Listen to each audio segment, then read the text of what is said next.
Bonjour ou bonsoir tout le monde, je m'appelle Amina Dikr. Dans cette vidéo, je vais parler sur les virus informatiques et comme plan, je vais définir les virus informatiques, leur type et forme, cycle de vie, comment on peut créer un simple virus, les effets d'un virus, définition d'antivirus, les principes de fonctionnement d'antivirus et enfin une conclusion. Un virus est un petit programme informatique situé dans le corps d'un autre qui, lorsqu'on l'exécute, se charge en mémoire et exécute des instructions que son auteur a programmées.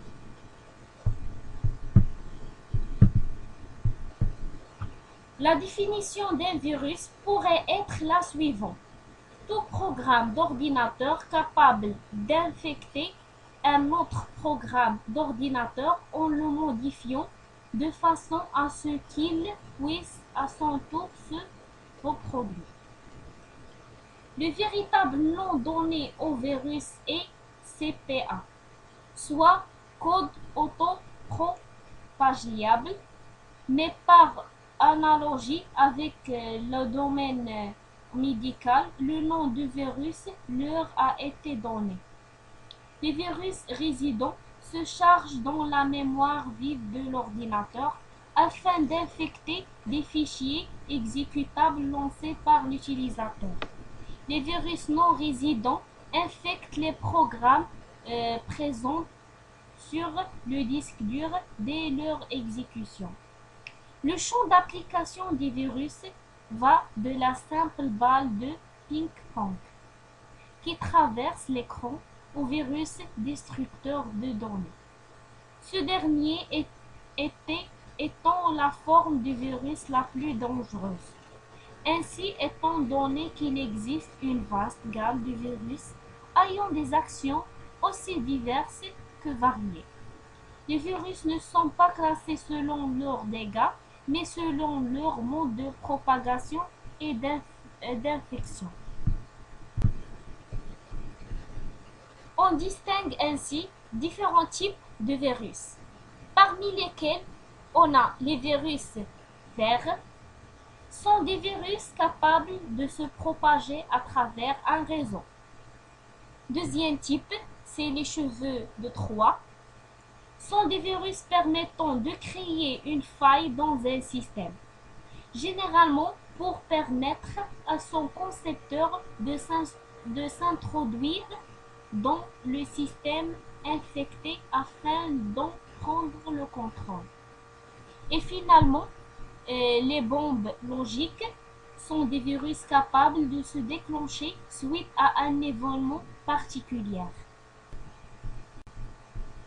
Comme il existe plusieurs formes de virus, parmi on a les virus mutants. En réalité, la plupart des virus sont des clones, ou plus exactement des virus mutants, c'est-à-dire des virus ayant été recréés par d'autres utilisateurs afin d'en modifier leur comportement ou leur signature. Le fait qu'il existe plusieurs versions d'un même virus le rend d'autant plus difficile à repérer dans la mesure où les éditeurs d'antivirus doivent ajouter ces nouvelles signatures à leur base de données. Deuxième forme, on a les virus polymorphes. Dans la mesure où les virus détectent notamment les virus grâce à leur signature. Certains créateurs de virus ont pensé à leur donner la possibilité de modifier automatiquement leur apparence. Tel un caméléon, en dotant les virus de fonctions de chiffrement et de déchiffrement de leur signature, de façon à ce que seuls ces virus soient capables de reconnaître leur propre signature. Troisième forme, c'est le rétrovirus. C'est un virus ayant la capacité de modifier les signatures des antivirus afin de les rendre inopérants. Et finalement, les virus de secteur d'amorçage, un virus capable d'infecter le secteur de démarrage d'un disque dur, c'est-à-dire un secteur du disque copié dans le mémoire au démarrage de l'ordinateur, puis exécuté afin d'amorcer le démarrage du système d'exploitation.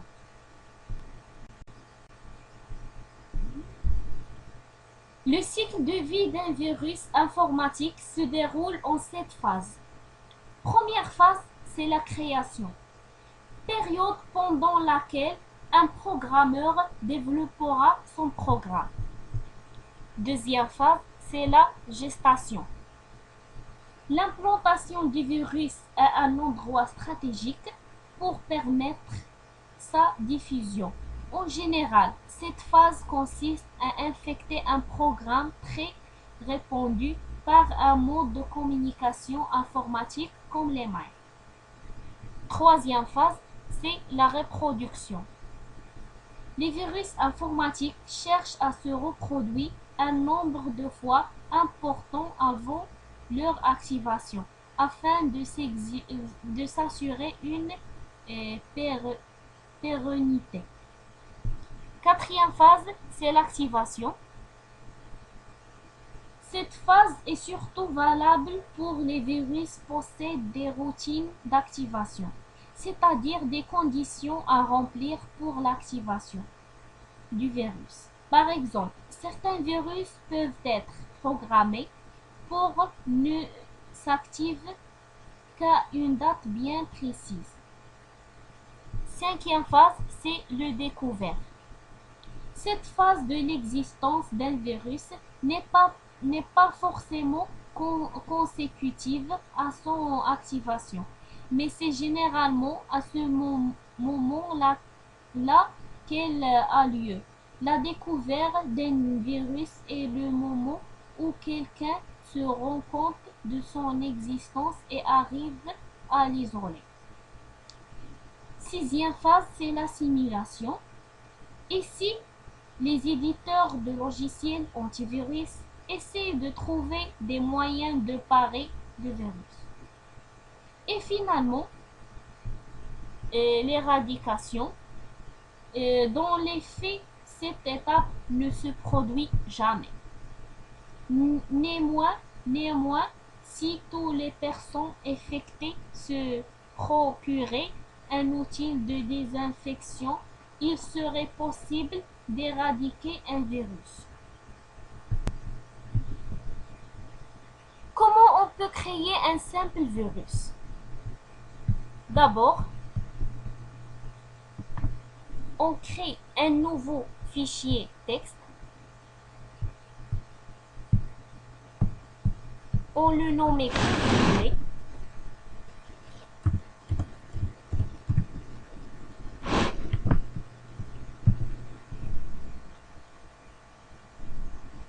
On ouvre le fichier où on écrit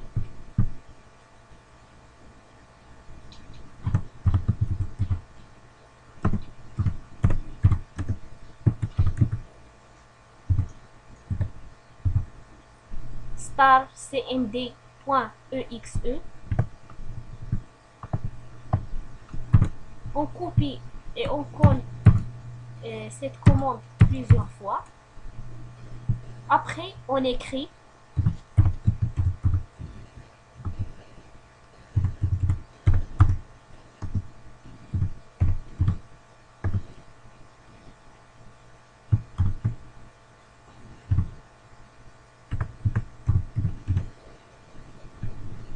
*erreur cmd.exe. On copie la commande plusieurs fois.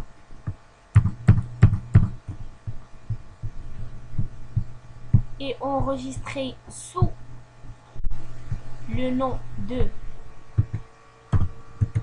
.bat tous les fichiers. Cette étape est très importante. Enregistrer. Fermer. Il est là notre fichier .bat.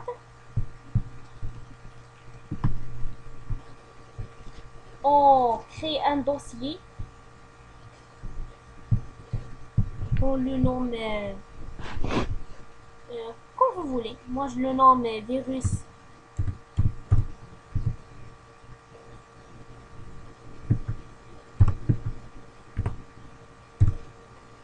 Virus tuto. On fait glisser ce fichier .bat ici. On ouvre le fichier et on crée un raccourci vers le bureau. Ici notre raccourci. On ouvre la propriété et on peut le renommer ou changer d'icône. On peut créer une Google sous forme d'un virus ou une VLC, comme vous voulez.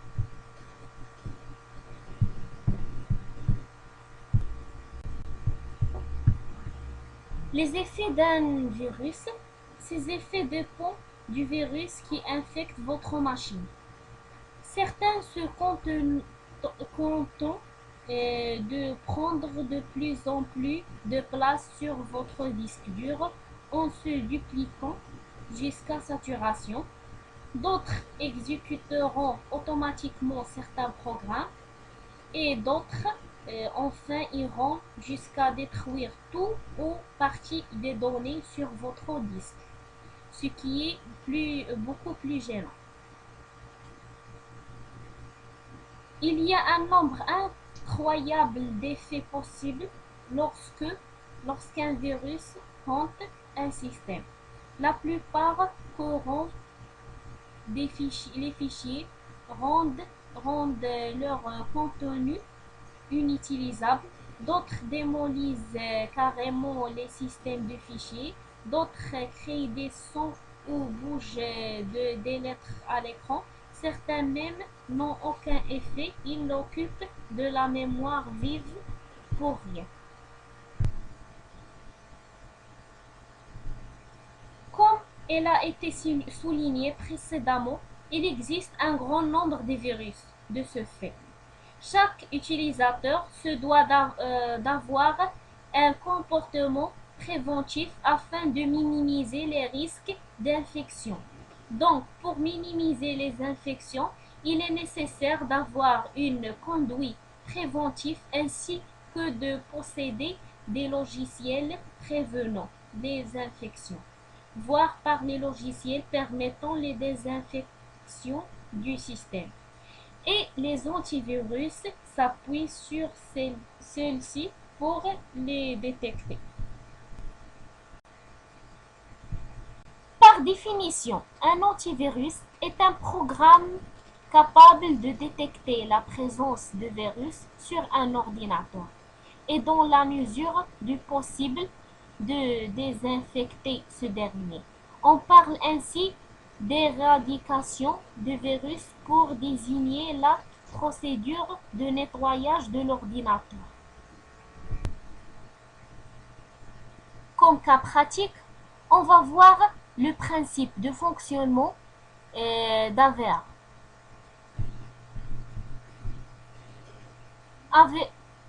Avera, c'est un antivirus gratuit.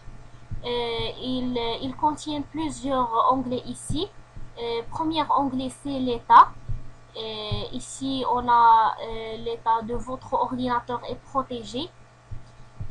Sécurité PC, il faut toujours activer la protection en temps réel et faire le mise à jour de temps en temps. Et ici, on a la sécurité Internet. C'est pour naviguer sur Internet en toute sécurité. Ensuite, on a l'onglet Scanner. Ils contiennent plusieurs périphériques où on peut, par exemple, on a le périphérique scan des lecteurs locaux. En cliquant sur le bouton droit et on lance le scan de cette périphérique. Troisième onglet, c'est la protection en temps réel.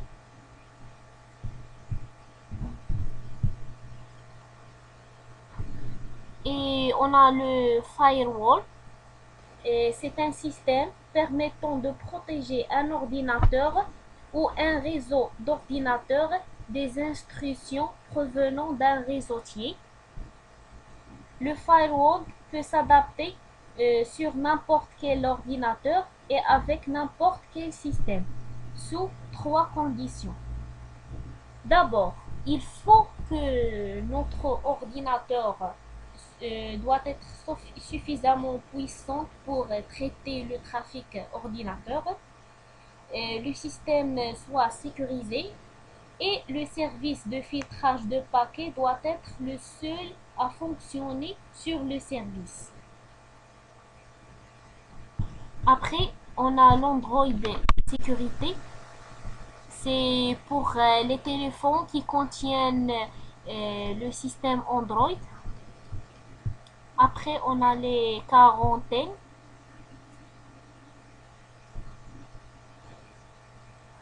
Affiche tous les fichiers susceptibles mis en quarantaine. Et vous pouvez également, en cliquant au bouton droite, vous pouvez scanner à nouveau l'objet, restaurer l'objet, supprimer. Restaurer l'objet si il est sain. Supprimer l'objet, envoyer l'objet, etc.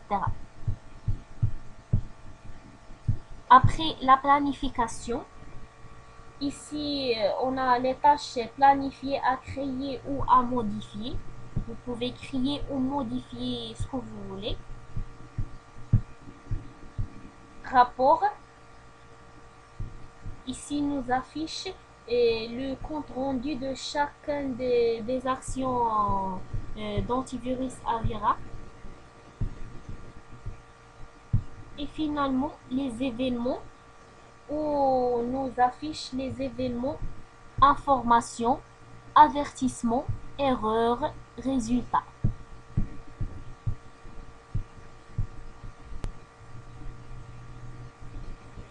Et également, il faut mettre tout en activation.